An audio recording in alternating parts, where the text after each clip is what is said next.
আসসালামু আলাইকুম রবিউল ভাই। আসসালামু আলাইকুম। কি অবস্থা আছেন নি ভালো ভাই? ভালো আছি আমরা। আজকে 3 দিন কিন্তু আপনাদেরকে পিছাইতে আছি, ফাইতেছি না কাউরে। কই আছিলেন? মেঘালয় আইতে পারেন না।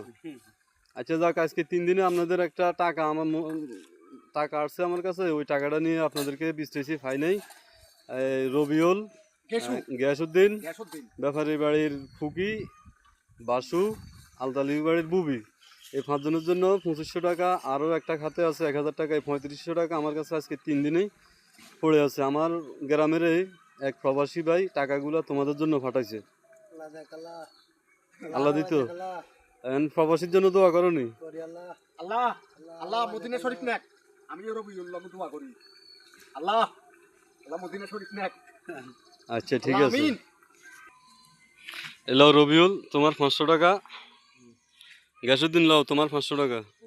পাইছো নি? দুনো হাতে ধরো। হ্যাঁ এমনি ধর।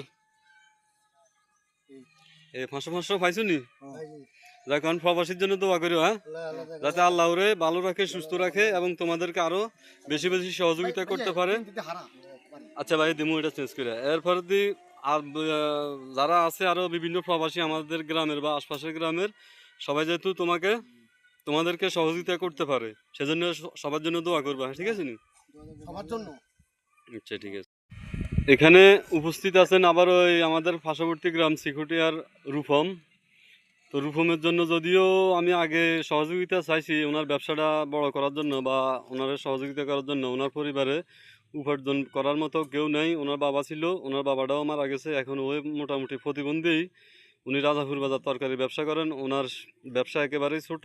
যদি কেউ পারেন ওনাকে সহযোগিতা করবেন। যেহেতু এখানে আমি রবিউল ও গিয়াসউদ্দিনকে টাকা দিয়েছি, উপস্থিত রূপমও ছিল, তো ওনার জন্য টাকাটা আসেনি, তারপরও আমার পক্ষ থেকে আমি যা পারছি তাকে আমি সহযোগিতা করে দিলাম। সবাই দোয়া করবেন রূপমের জন্য, আর দেখবেন যে যার যার সামর্থ্য অনুযায়ী পারলে সহযোগিতা করবেন। যাও, রূপম নাম, এটা আমি আমার তাই দিছি। কত দিছি কেউ জিজ্ঞেস করলে বলবে না, ঠিক আছে নি? তো ভিডিওটা আজ এ পর্যন্তই। আল্লাহ হাফেজ। সবাই ওদের জন্য দোয়া করবেন, আর পারলে ওদেরকে সহযোগিতা করবেন, আর আমাদের একটু সাপোর্ট করবেন। আল্লাহ হাফেজ, আসসালামু আলাইকুম।